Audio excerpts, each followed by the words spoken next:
The first person to stand was the woman at the far end of the dining table. She rose so abruptly that her chair struck the wall behind her. Then the man beside her stood. Then another.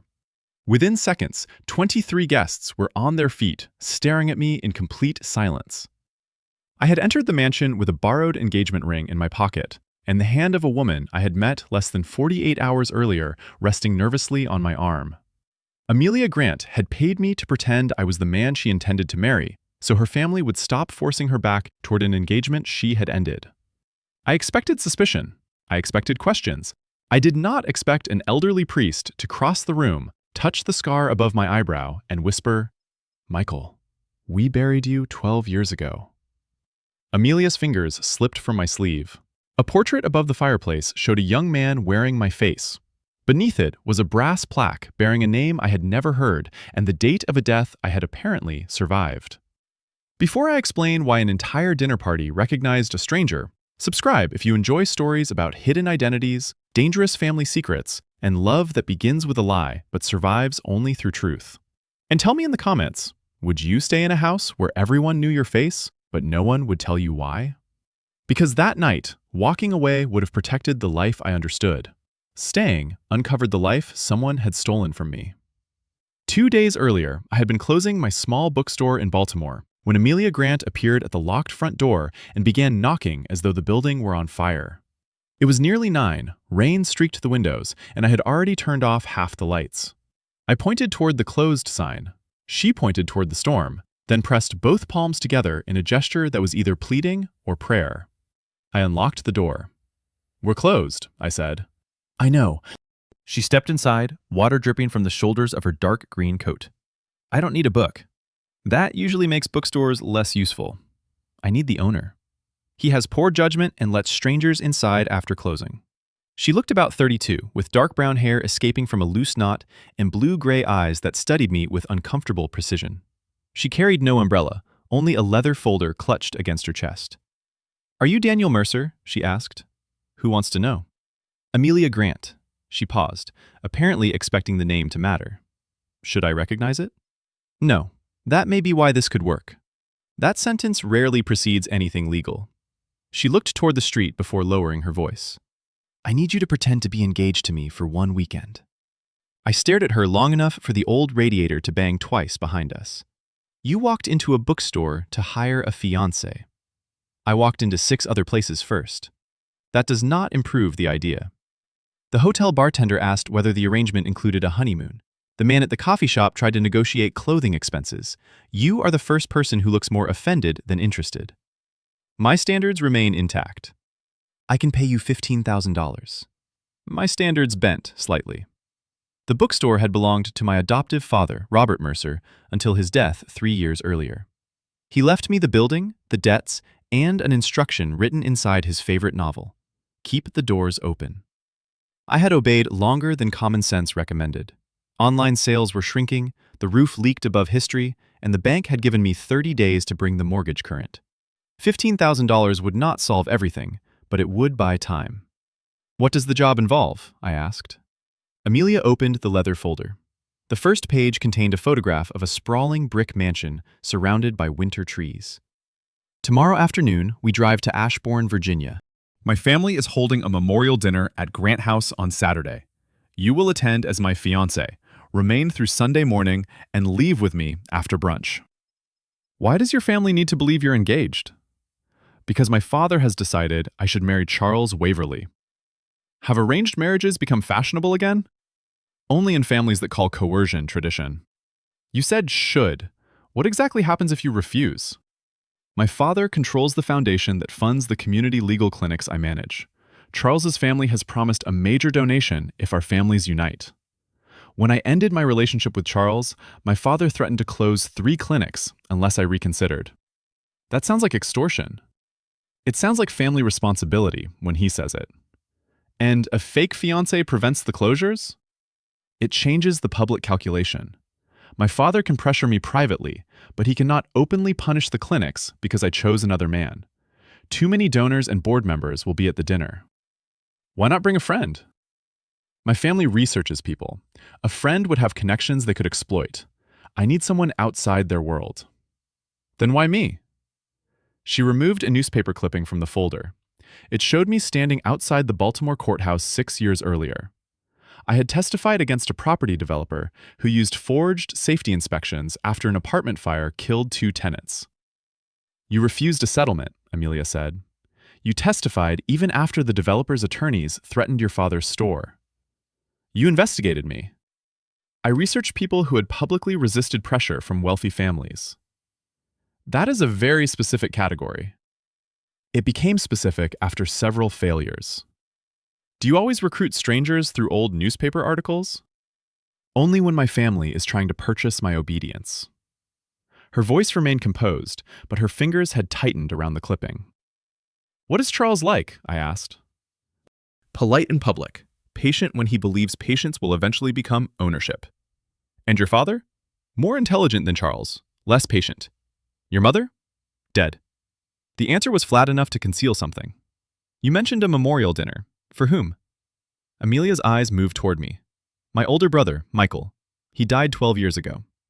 A pressure formed behind my left eye. It vanished before I could understand it. How? A boating accident. Was his body recovered? She hesitated. Eventually. That sounded uncertain. The accident happened during a storm. Identification was difficult. Why is that relevant to our engagement? It isn't. She closed the folder too quickly. My family gathers every year on the anniversary. This year, my father invited donors and foundation trustees because he intends to announce my engagement to Charles. Without your agreement. Yes. So I walk in first. Exactly.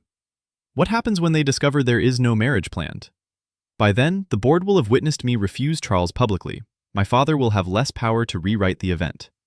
You realize your plan depends on humiliating several influential people. I am aware. And you expect me to walk into the center of it for $15,000. 20. I studied her. You planned to increase the offer. I planned for you to be difficult. Separate rooms, no forged documents, no legal signatures. If anyone asks directly whether we have a marriage license, you answer. We are engaged, not married. Families like yours tend to produce paperwork when emotions fail. Agreed. You tell me everything that might make someone react unexpectedly. Her gaze held mine for a second too long. Everything I know. That qualification is not reassuring. It is honest. I looked around the bookstore, shelves my father had built, a ceiling damaged by water, and a register that had barely paid the electric bill that week. 25,000, I said. Half tonight. 22. 24. Done. She extended her hand. When I took it, she frowned slightly at the scar across my palm. What happened? I don't know. You don't remember? I was injured in a highway accident when I was 24. Some memories from the year before it are incomplete. How old are you now? 36. Her hand remained in mine. And your family? Robert Mercer adopted me when I was 14. Before that, foster homes. Do you know who your biological parents were? No. Have you ever been to Ashbourne? Not that I remember. Amelia released my hand slowly. Perhaps we should choose someone else. Why? You said your memories are incomplete. That does not make me unreliable. I didn't mean you researched the courthouse article, the bookstore, and probably my credit history. You knew about the accident.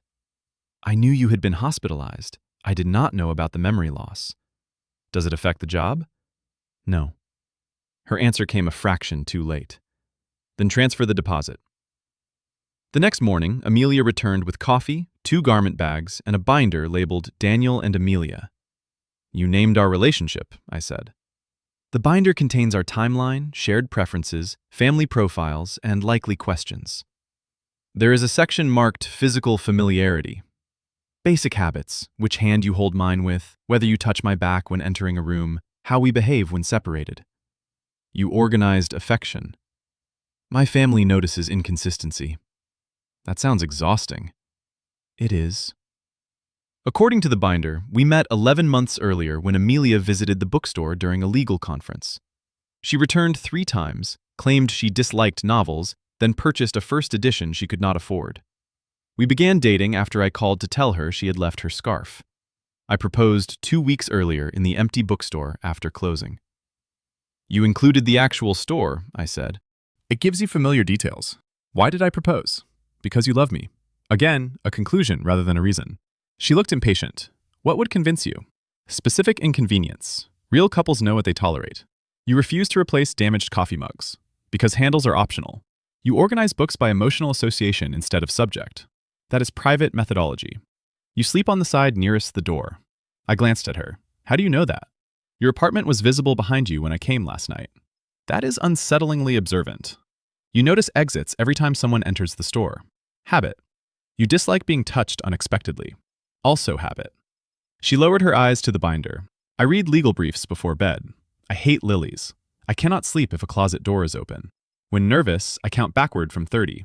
You did that last night? Yes. What number were you on when I agreed? 9. We spent the morning practicing stories that had never happened. I learned that Amelia directed 4 neighborhood legal clinics serving tenants, veterans, and domestic abuse survivors. The Grant Foundation covered nearly 60% of their budget. Her father, Harrison Grant, chaired both the family investment company and the foundation board. Charles Waverly's family owned several private hospitals and wanted access to Grant development projects. Their proposed donation would be celebrated as philanthropy, though Amelia believed Charles wanted the marriage because it would make her clinics dependent on his family's approval. Why did you date him? I asked. I was 27. He listened when other men performed. I mistook patience for respect. When did that change? When I disagreed with him publicly about a hospital eviction case. He waited until we were alone and told me never to embarrass him again. What did you say? I ended the relationship. Immediately? After 3 weeks of trying to convince myself he had only been angry. She closed the binder. You may judge the delay. I don't. Why not? Because people who have never been controlled believe leaving is one decision. Usually, it is 100 decisions made while someone explains why each one is unreasonable. Amelia watched me carefully. You understand that unusually well. Robert's brother managed the bookstore before I took over. He called every opinion I had ingratitude because I had been adopted. It took me years to realize generosity does not purchase obedience. What happened to him? I bought out his share after Robert died. How? By taking on debt I could not afford? The mortgage. Your research missed that? I knew the building was leveraged. I did not know why. Your family will. Probably. Then they will assume I'm marrying you for money. My father assumes everyone wants money. He won't be entirely wrong. You are paying me. Her expression fell. I regretted the sentence, but did not retract it. We need one boundary, I said. Once we enter Grant House, no improvising secrets that involve me. If something changes, you tell me privately before using it. Agreed. And no kissing unless necessary. Necessary according to whom? Anyone except your father. Why exclude him? Because men like him create tests they pretend are proof. We don't have to pass every one. You may be better at this than I expected. That concerns both of us. We drove south that afternoon through steady rain. Amelia wore a plain engagement ring that had belonged to her mother. She handed me a photograph to keep in my wallet, an edited image showing us together outside the bookstore. You had this created. My assistant is talented. Your assistant knows? Only that I needed a photograph altered for a private family matter. That is technically true. I'm improving. As Baltimore disappeared behind us, she asked about my accident. I told her what I knew. 12 years earlier, a truck had struck my motorcycle outside Richmond. I woke after 3 weeks with a fractured shoulder, a damaged spleen, and no clear memory of the previous 11 months. Robert told me I had been traveling, taking temporary work and avoiding contact. My wallet had been lost. The police recorded my identity from a medical alert card in my jacket. Daniel Mercer, Amelia said softly. Yes. Did you ever question whether the card belonged to you? Robert identified me. How? He came to the hospital after a nurse called the emergency number. Did he bring photographs? I was 24.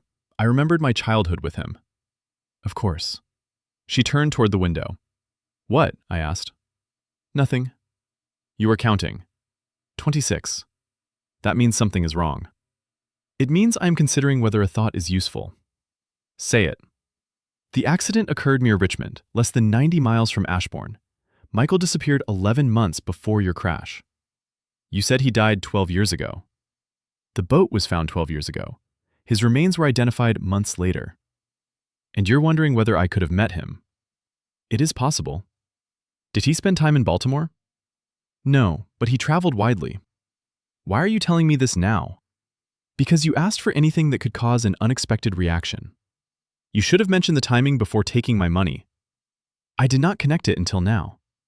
Or you connected it last night and hoped I would still come. Her hands tightened on the wheel. I considered the resemblance when I first saw you. What resemblance? She did not answer immediately. I opened the binder and found Michael's family profile. The photograph showed a blonde man in his late 20s standing beside Amelia. His face was partially turned away, but the line of his jaw, the shape of his forehead, and the scar above his eyebrow looked disturbingly familiar. Why didn't you show me this? The family pages were for you to review before dinner. You hired me because I look like your dead brother. No? Then why me? Because you resisted pressure.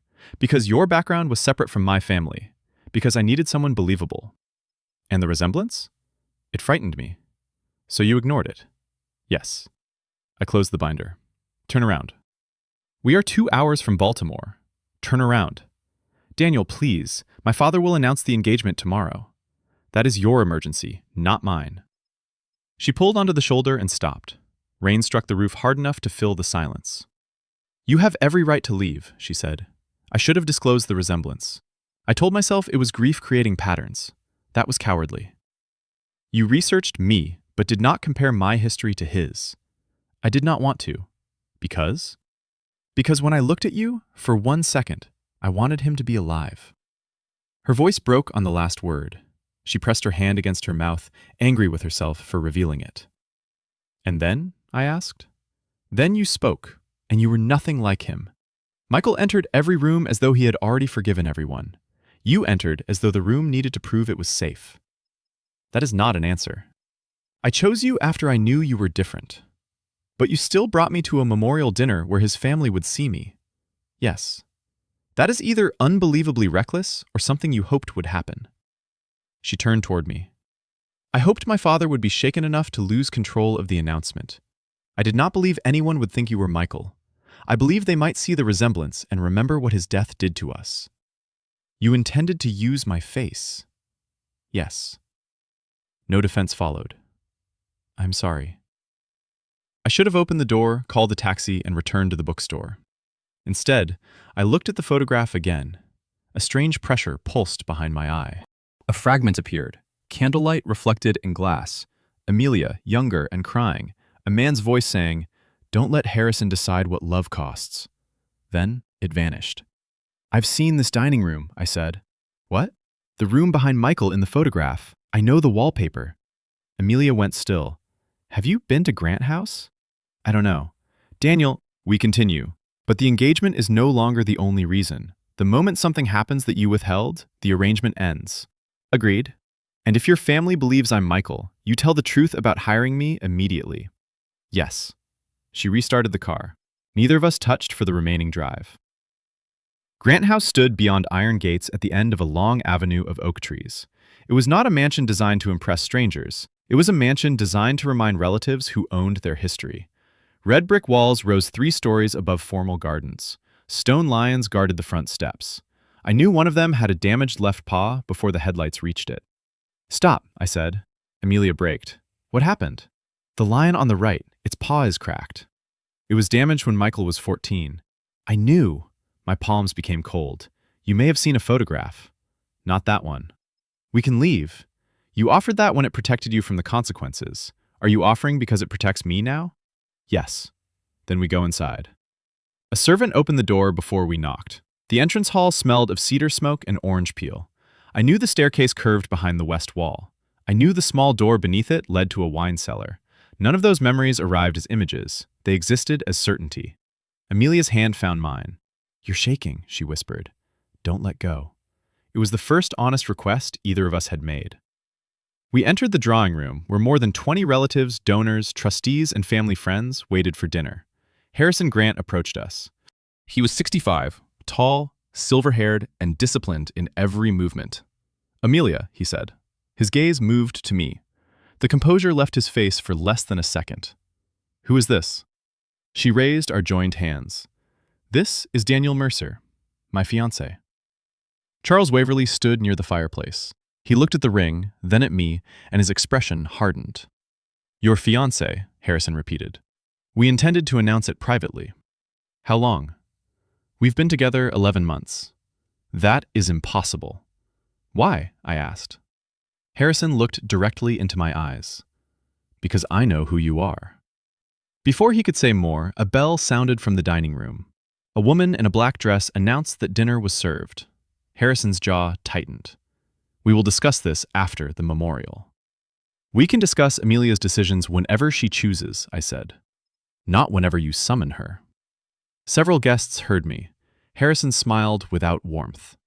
You sound remarkably comfortable in a house you have never entered. I work in a bookstore. Old houses tend to repeat themselves. This one does not. Amelia guided me toward the dining room. The instant we crossed the threshold, the woman at the far end stood. Her chair struck the wall. A man beside her rose. Then another. Within seconds, every guest was standing. Amelia stopped walking. Above the fireplace hung a portrait of Michael Grant. It was not the profile photograph from the binder. He faced forward. He had my face. The same scar, the same slight break in the left eyebrow. Even the expression was familiar, the guarded calm I saw in mirrors when someone asked about my past. An elderly priest crossed the room. Michael, he whispered. My name is Daniel. He touched the scar above my eyebrow. We buried you 12 years ago. Harrison entered behind us. Sit down, he ordered. No one moved. He is not Michael. The priest turned. Then who is he? A stranger Amelia hired to disrupt this family. Amelia removed her hand from mine. How did you know? Harrison did not look at her. Because Daniel Mercer died in the boating accident with Michael. A murmur moved through the room. I could hear my own pulse. That is my name. It was the name of Michael's closest friend, Harrison said, the son of our former groundskeeper. The two of them disappeared during the same storm. Amelia stared at me. You never told me another person was on the boat. We believed Daniel had taken Michael out in dangerous weather, Harrison replied. When the remains were recovered, Michael was identified by his watch and dental records. Daniel's body was never found. Then the man standing here could be Daniel Mercer, Charles said. Not if he was raised in Baltimore under that name before the accident, Amelia answered. He was adopted at 14. Harrison's eyes narrowed. By whom? Robert Mercer. A glass fell somewhere near the table. An elderly woman covered her mouth. Robert was Daniel's uncle, the priest said. I looked at Harrison. You knew. I suspected when Amelia sent the guest list to security. You researched me before I arrived. Unlike my daughter, I do not invite strangers into family matters without verification. Why didn't you stop me? I wanted to see what you intended. I intended to prevent you from forcing Amelia into an engagement. Charles stepped forward. There is no forced engagement. Amelia faced him. My father threatened my clinics. He warned that foundation priorities could change. That is the same threat spoken by a lawyer. Harrison raised his hand. This conversation is over. No, I said. It began 12 years ago. The room blurred. A memory struck with enough force that I gripped the back of a chair. Black water. Michael shouting from the bow. A flare burning red against rain. Harrison's voice on a radio telling us to return the documents. There was a metal case on the boat, I said. Harrison's face changed. What did you say? Michael had a case chained beneath the seat. You called on the radio. You told him the documents belonged to the foundation. Amelia moved closer. What documents? I pressed my fingers against my temple. Clinic records, property purchases, payments to judges or inspectors. I can't see it clearly. Harrison stepped toward me. This performance ends now. He's remembering, Amelia said. He is repeating details someone provided. I provided nothing. You hired a man who resembles your brother and coached him to humiliate me. I didn't know about the boat. The priest looked at Harrison. Neither did most of us. You told the family Michael sailed alone. Harrison turned toward the guests. Dinner is postponed. Everyone stays, Amelia said. It was the first time her voice carried the same authority as her father's. 12 years ago, my brother died. The family accepted your version because grief made questions feel disloyal. Tonight, a man you recognized before I explained his history has remembered evidence you claim never existed. Your clinics are finished, Harrison said quietly. The cruelty of the sentence was its calmness. Amelia removed the engagement ring from her finger. Then close them. Harrison blinked. What? Close every clinic. Announce publicly that you withdrew legal services from veterans, tenants, and abused women because your daughter refused to marry a hospital executive. Charles's face reddened. Do not drag my family into this. Your family offered money in exchange for control over mine. She placed the ring on the table. Daniel is not my fiancé. I hired him. I lied because I believed appearing attached to a man would make my decisions more respectable. That was wrong. He owes me nothing, and he is not responsible for my choices. Every guest remained standing. The false engagement had ended, but no one sat down. Harrison ordered security to escort me out. The guards hesitated because half the room was watching. I turned to Amelia.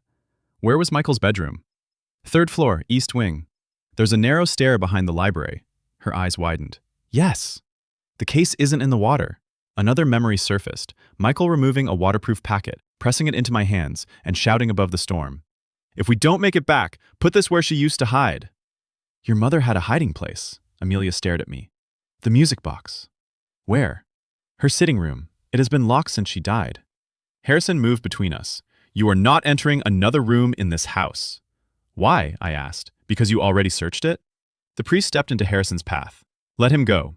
Father Thomas, stay out of this. I blessed 2 graves after you assured me every fact had been verified. If one of those men is standing before me, I am already involved. Amelia took my hand and led me from the dining room. Several guests followed, including 2 foundation trustees, the family attorney, and Charles, who appeared less interested in loyalty than in knowing whether his future had been negotiated using concealed crimes. We entered the library. Without thinking, I crossed to the 3rd bookcase and pulled a brass lever disguised as a shelf support. A narrow door opened. Amelia whispered my name, not the false one, but Daniel, with fear and hope tangled together. We climbed the concealed staircase. Each turn felt familiar. At the top, we entered a corridor lined with covered portraits. Amelia unlocked her mother's sitting room using a key from a chain around her neck. The room smelled of lavender and dust. A carved music box stood on a table beneath the window. My mother gave it to Michael, she said. After she died, he returned it here. I turned the box over. A seam divided the base. My scarred palm fitted into a shallow, carved depression beneath it. Pressure released a hidden panel. Inside was a small, waterproof pouch. Harrison reached the doorway as I removed it. Do not open that. Why? Amelia asked. Because your brother stole confidential documents without understanding them. Then you admit they exist. His silence answered. Inside the pouch were photographs, bank ledgers, copies of property deeds, and a small digital recorder sealed in plastic. Michael had discovered that Harrison diverted foundation money through shell charities, purchased condemned neighborhoods before announcing redevelopment projects, and pressured city officials to deny repairs until properties became cheap enough for grant companies to acquire. Some of the clinics Amelia now managed had been established as public relations cover after families were displaced. One ledger showed payments linked to the boating accident investigation. You paid the medical examiner, Amelia said. To do what? Michael's body was badly damaged, Harrison replied. Identification protected the family from rumors. Whose body did we bury? I don't know. And Daniel? I asked. Robert found you in a Richmond hospital under an unidentified patient number. He recognized the scar on your hand. He told me you remembered almost nothing. You knew I was alive. Robert agreed to take you away. Why? Because you had participated in Michael's theft. Because if your memory returned, both of you could destroy the foundation. Michael was already missing. Michael was dead. You didn't know that. Harrison's voice rose. The boat broke apart in a hurricane. No one could have survived. I did. The words silenced him. Robert gave me Michael's friend's name because it was the identity I remembered most clearly. A memory came. Hospital lights. Robert sitting beside me, saying, You are Daniel. You were always Daniel. Do not let anyone take that from you. He had not invented my entire identity. He had reinforced the only name my damaged mind could reach, the name of the man I had been before the storm. Why did Robert protect you? Amelia asked. Harrison looked at me. Because Daniel was his brother's son. His parents died when he was young. Robert had wanted custody, but the grants paid for Daniel's school and employed him around the estate. Robert believed we had turned him into Michael's servant. We were friends, I said. Were you? Harrison's contempt revealed the old wound beneath everything. Michael trusted you more than his own family. He planned to expose me with you beside him. Because you were stealing from people you claimed to help. I protected an institution supporting thousands. You protected control. Amelia picked up the recorder. We are taking this to federal investigators. Harrison laughed bitterly. And destroy the clinics you sacrificed so much to save? She looked toward me, then at the evidence. A clinic funded by stolen money is not protected by hiding the theft. People will lose jobs. Then I will rebuild honestly. Harrison stepped closer. You are still a frightened child trying to earn your dead brother's approval. Amelia's face tightened, but she did not retreat. Perhaps, but I would rather disappoint you than become you. He turned to me. And what do you want? Money? Recognition? Michael's place in the family? I want to know what happened on the boat. Harrison looked away. Michael believed I would send men after him. He panicked and sailed during the storm. Were men following us? I told security to bring him home. Armed security? They carried legal firearms. The memory returned completely enough to hurt. A second boat behind us, a searchlight. Michael steering toward open water. Someone firing a flare that struck our sail. Fire spreading across wet canvas. Michael pushing the pouch into my jacket. The boom snapping. Then black water. Your men caused the fire. They fired a warning flare. Into the sail. It was an accident. Then why hide that I survived? Because accidents still have consequences. Father Thomas spoke from the doorway. So does silence. The authorities arrived before midnight after the family attorney called state police and federal investigators. The guests who had stood when I entered became witnesses to Amelia's confession, Harrison's statements, and the discovery of the records. Harrison was not dragged away in handcuffs. Justice began more slowly. Evidence sealed, interviews scheduled, accounts frozen, foundation votes suspended.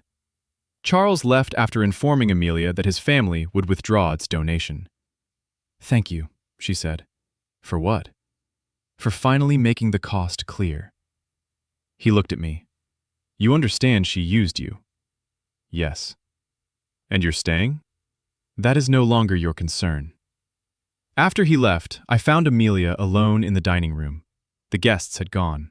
Chairs remained scattered from the moment everyone stood. She was collecting glasses from the table as though ordinary work might hold the night together. The staff can do that, I said.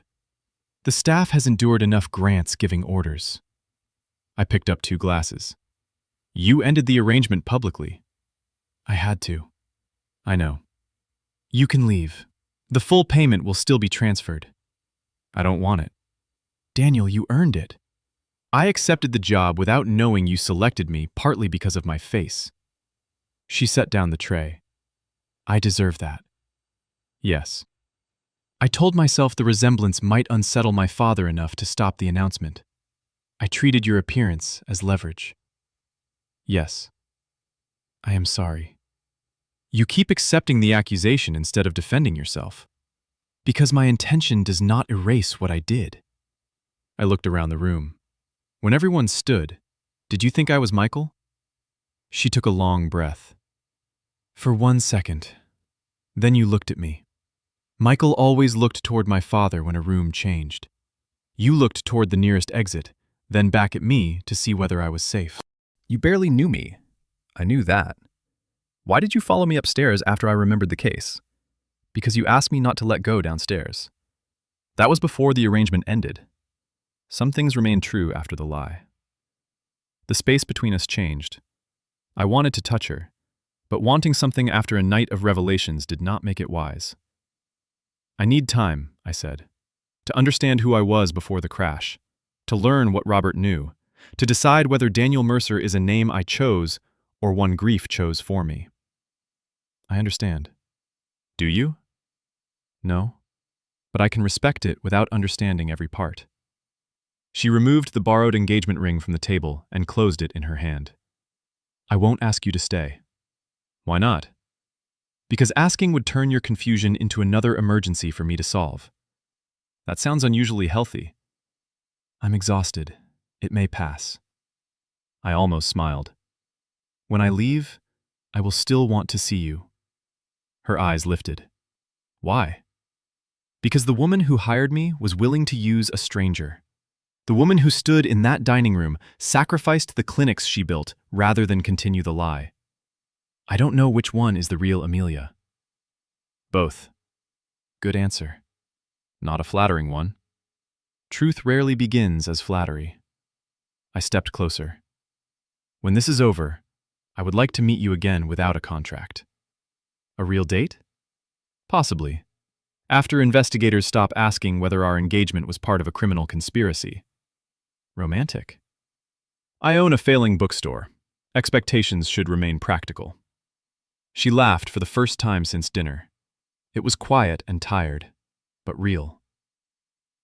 The investigation lasted 14 months. DNA testing confirmed I was Daniel Mercer, nephew of Robert Mercer and childhood friend of Michael Grant. The body, buried under Michael's name, belonged to a man recovered miles down the coast, whose records had been manipulated after Harrison pressured officials to close the case quickly. Michael's remains were never found. Investigators concluded he almost certainly died during the storm, though a small part of me resisted certainty without proof.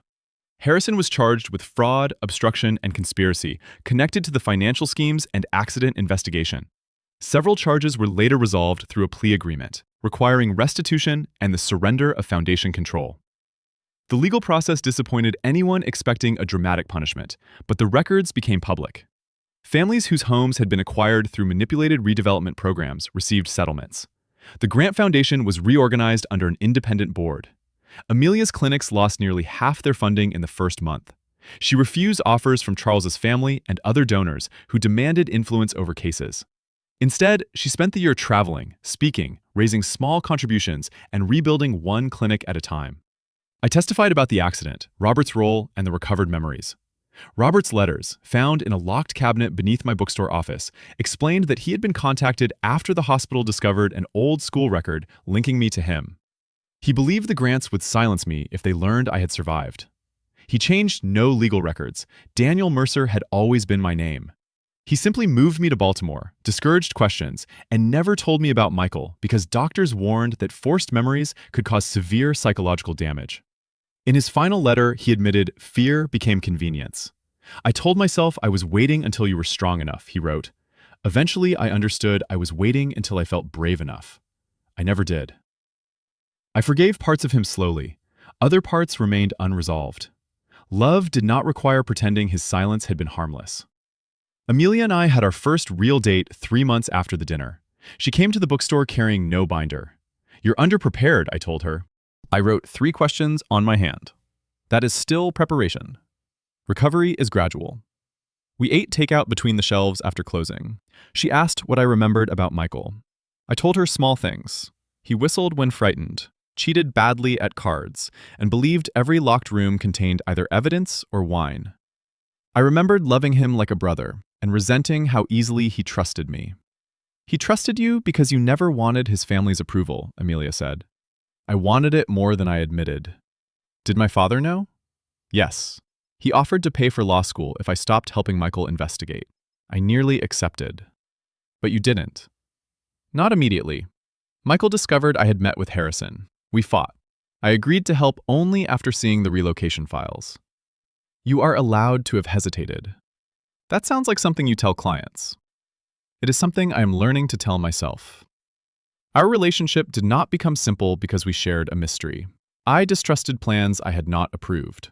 Amelia sometimes made decisions quickly and explained them afterward, a habit formed during years of surviving her father. We argued about the bookstore loan, the pace of the investigation, and whether love could exist without becoming another obligation. Each time, we practiced the thing our families had failed to do: speak before fear turned silence into strategy. A year after the memorial dinner, Grant House reopened for a public hearing on the foundation's future. The long dining room had been converted into a community meeting space.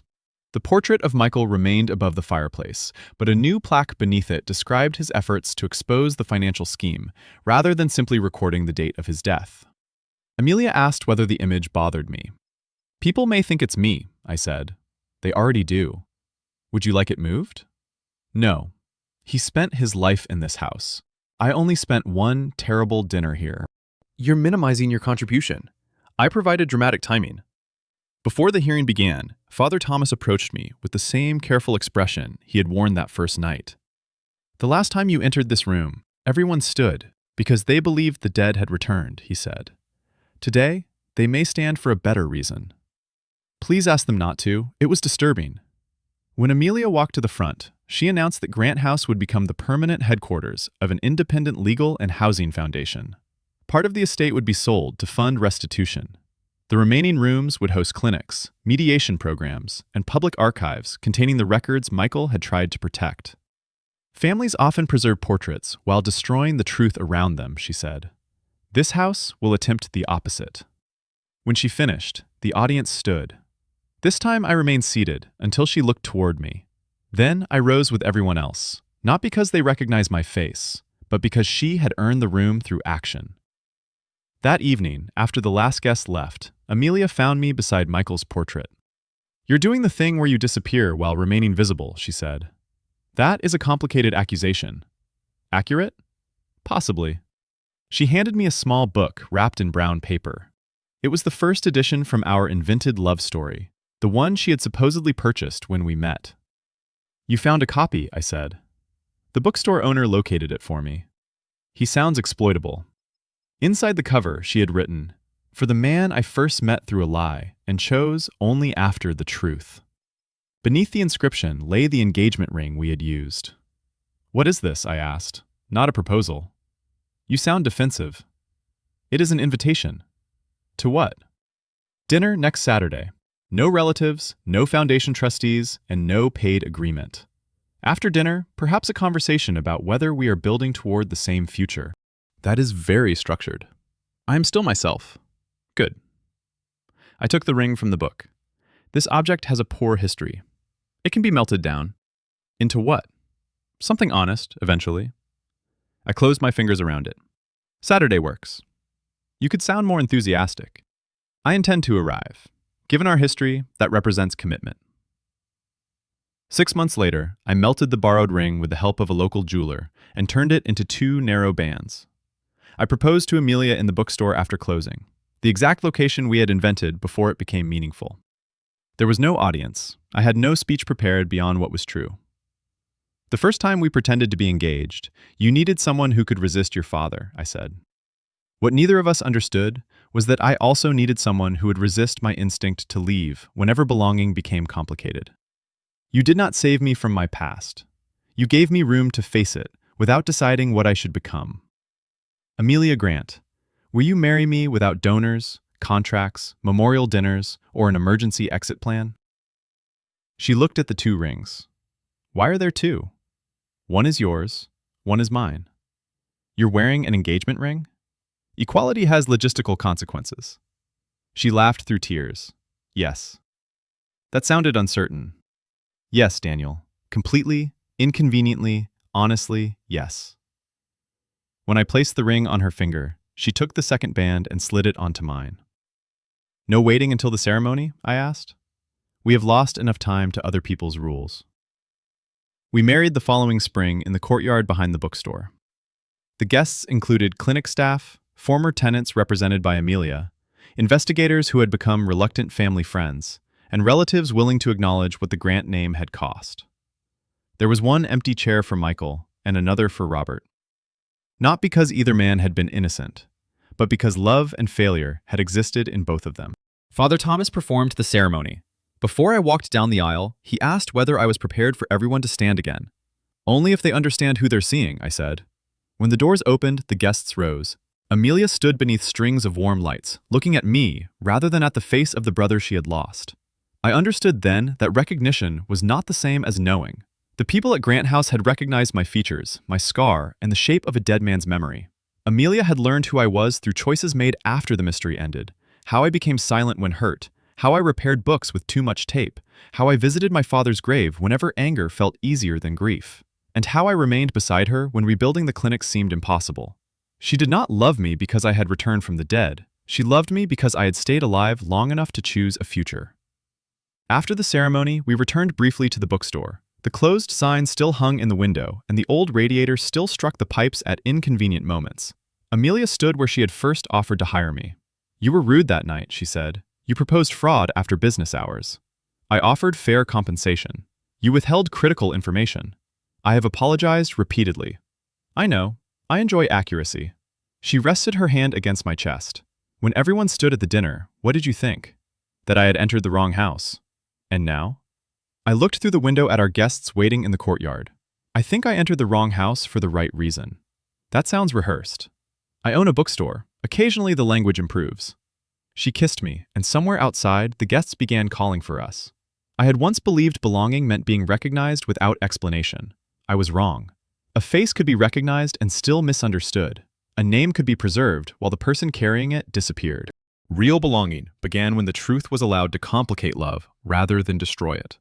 I pretended to be engaged to help a stranger, and walked into a room where everyone stood because they thought I was someone else. I left that house knowing exactly who I was. Not Michael Grant's replacement, not Harrison's threat, not Robert's secret, and not the man Amelia had hired. I was Daniel Mercer, the man who had survived, remembered, forgiven imperfectly, and chosen to stay. If this story reminded you that recognition means little without honesty, subscribe and share it with someone who believes love should reveal us rather than rewrite us. And tell me in the comments, could you trust a relationship that began with a lie if both people later chose the truth, even when it cost them everything?